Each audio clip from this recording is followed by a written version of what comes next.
Nos últimos meses, muito se falou sobre PL de fake news, censura de humorista, a polêmica do momento é a da Blaze, mas de vez em quando aparece um cristão falando isso. Eu perguntei pra ele o que ele anda assistindo na televisão. E ele falou um monte de nomes aí, entre eles ele falou Naruto, uma raposa demoníaca de 9 caudas. Eu disse pro menino, só tem um jeito de você se livrar desses espíritos demoníacos que você anda vendo. Se você quiser, eu estou disponível 24 horas, você me chama, eu venho aqui, ajudo você a queimar o que você tiver de revista, de livro, de adesivo, eu ajudo você, nós vamos orar, os seus pais vão fazer uma dedicação sua. E o rapaz olhando pra mim disse assim, eu não posso. Por que você não pode? É porque eles já me disseram que se eu cortar o relacionamento com o Naruto, eles vão me possuir.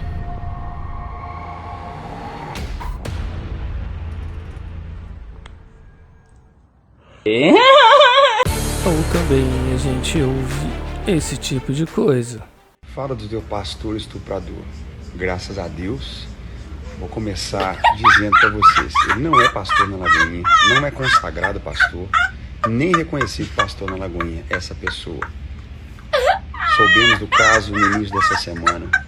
Hoje... Tá, eu sei que como menininho você fica com muita vontade de rir e gargalhar desse tipo de situação, principalmente quando uma liderança expressa uma hipocrisia no comportamento e na repressão de atitudes que eles acham que são problemáticas para a sua visão religiosa preconceituosa. Mas a gente sabe que não devemos rir dessas pessoas, afinal, com Deus não se brinca. E depois de iniciar o vídeo, como uma tendência nova no YouTube aí, ficar fingindo que é uma boa pessoa para falar mal de jogatina online, a gente vai voltar a falar normal para começar o vídeo do jeito que o canal é. Vamos lá.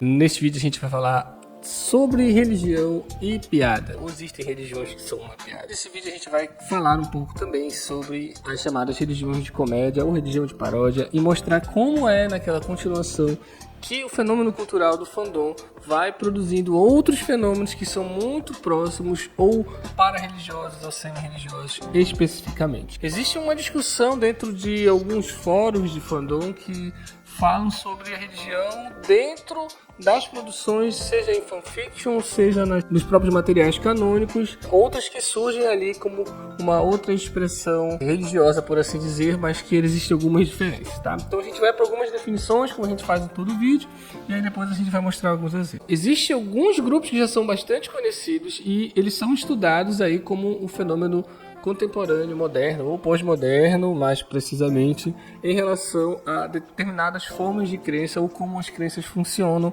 neste período, tá? Então, assim, as religiões de comédia ou religiões de piadas, elas são aquelas que procuram apontar as esquisitices e mostrar como as religiões podem ser bizarras, que é um termo que eu não gosto muito de utilizar, mas é que é um pouco disso que essas pessoas, às vezes, e esses grupos procuram expressar e tentar fazer uma crítica, né?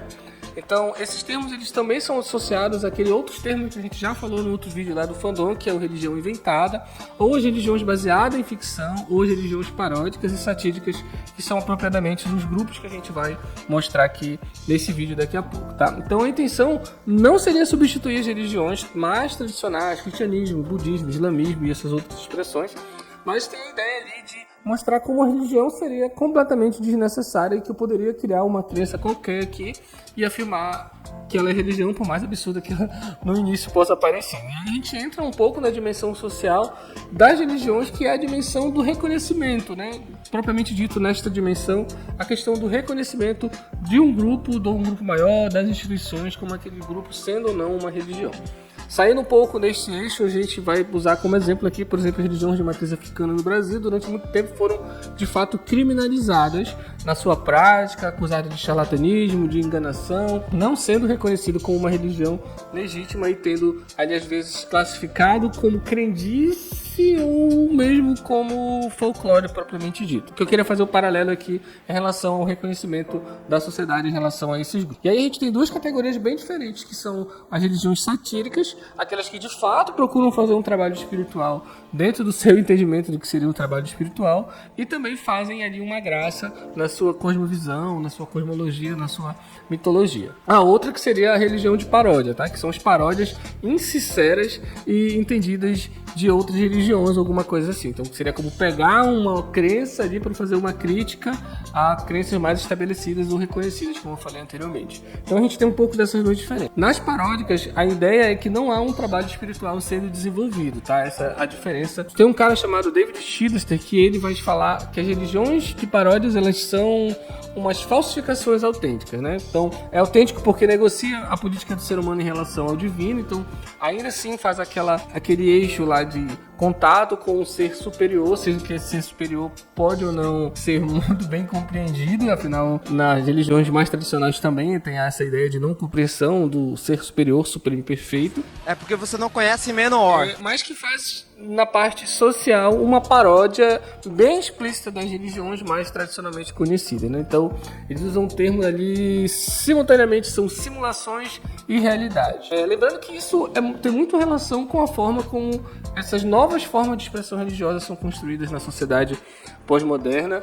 Essa fragmentação dessa fé, não necessariamente você tem que ter só um tipo de expressão religiosa, e isso acabou criando com o tempo movimentos mais fundamentalistas. Aí eles vão criar certos conflitos por conta dessas novas expressões. Um outro conceito bem interessante que aparece é o ocultural, ou oculturalismo, que seria a ideia de o ocultismo europeu, que a gente já falou numa quantidade absurda de vídeos por aqui. Como é que ele vai se espalhar pela sociedade criando significados espirituais, religiosos ou mesmo mitológicos, e acaba sendo naturalizado, por exemplo, falar de signos, de anjos, de espíritos de diversas naturezas, ou de mandalas, ou ídias, enfim, diversos elementos que entram ali na cultura popular, na cultura do entretenimento, acaba também sendo um prato cheio para fundamentalistas, principalmente falando especificamente de Ocidente, fazerem uma crítica e demonizar essas práticas. Afinal, esse conflito entre o ocultismo ou a prática de concepção mais espiritualista, menos cristão ortodoxo, ela vai sempre sendo criticada e demonizada. Então,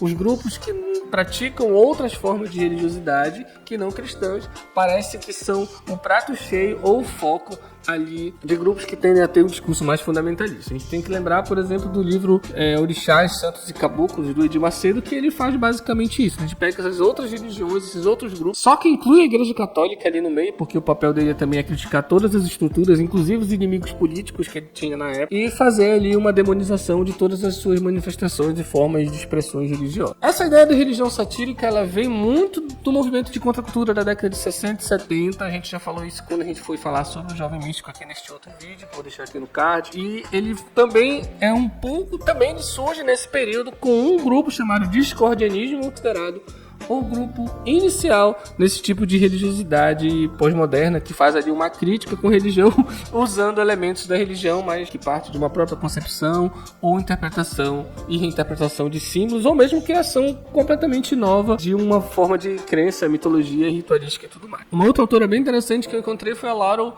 Larizny, eu não sei o nome.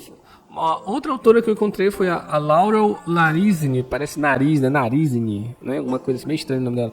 Mas assim, ela usa a Wicca, por exemplo, do Gerald Gardner, como um caso de religião satírica, mas que acabou dando origem a ramos do chamado neopaganismo. Surge ali na ideia de fazer uma crítica ou de estabelecer um culto diferente daquele que está estabelecido, buscando outras raízes. No caso, o cristianismo sempre vai ser um ponto, e aí quando chega o que a gente chama de pós-modernidade, né, que vai fazer uma crítica às instituições, inclusive à religião, a Wicca vai também surgir nesse contexto, que é o que ela fala. Eu nunca estudei propriamente dito a história toda da Wicca, assim, com detalhes para dizer se eu concordo ou não, mas achei interessante ela colocar e como é que esse grupo especificamente ele vai acabar dando origem a um outro movimento religioso por algumas décadas depois, né? Vários grupos, segundo ela, vão surgir a partir ali do trabalho que começa a ser desenvolvido na Wicca, que faz parte ali da conjunto de religião nova era, que busca trazer os elementos pré-cristãos de maneira reestruturada ou restabelecer esses cultos, que é um pouco também que a gente falou ali do que seria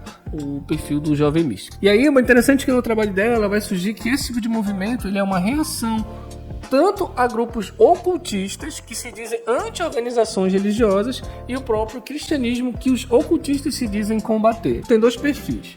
Tem o ocultismo, que vai fazer uma crítica e buscar elementos muito mais amplos, simbólico religioso do que o cristianismo pode estabelecer ou pôde estabelecer, mas que acaba que tu cria um outro movimento que é tão fundamentalista ou dogmático em alguns aspectos quanto o próprio cristianismo que está ali estabelecido. Então ela fala que esses grupos satíricos elas vão surgir como interseção, fazendo uma crítica tanto a um grupo quanto ao outro.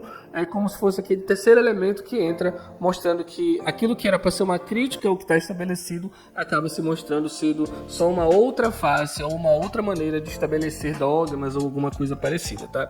Então é nessa interseção aí que os movimentos satíricos religiosos vão aparecer. Aí é o seguinte, a grande crítica desses grupos específicos é que as religiões costumam ser muito levadas a sério, ou elas se levam muito mais a sério do que deveriam, e aí isso acaba sendo essas pessoas suscetíveis a ser ofendidas por essa mistura de religião e humor, né? Mostra assim como algo perigoso ou um alvo a ser combatido e temido por corrupção da sociedade. E que, na verdade, há uma crítica muito grande a como estes tipos de pensamentos eles estão espalhados pela sociedade e às vezes atrapalham a vida das pessoas porque elas mostram e expressam concepções diferentes. As religiões de piada, em essência, elas são entendidas como que servem para uma crítica elaborada ou uma construção social que cria um propósito que seria considerado ali pós-moderno, que relativiza crenças, cria um sistema irreverente e traz para o elemento religioso ideias bem-humoradas. Então seria a ideia de legitimar determinadas práticas de sociabilidade que a religião faz, mas não levar muito a sério o aspecto cosmológico ou de criação em geral ligado a alguma narrativa mitológica. Então é o seguinte, neste primeiro vídeo aqui, deixar só esses conceitos para vocês, dá logo uma curtida, uma compartilhada, e aqui logo em sequência eu vou deixar o outro vídeo que é sobre o primeiro grupo que a gente vai falar aqui, talvez seja, acho que o mais conhecido, beleza? Então tá, vai lá, valeu, espero que vocês tenham gostado, pega esses conceitinhos aí que são bem interessantes pra gente também entender como é que há essas diferenças das religiões e dos pensamentos contemporâneos, tá? Se você gostou, curta, compartilha e se inscreve.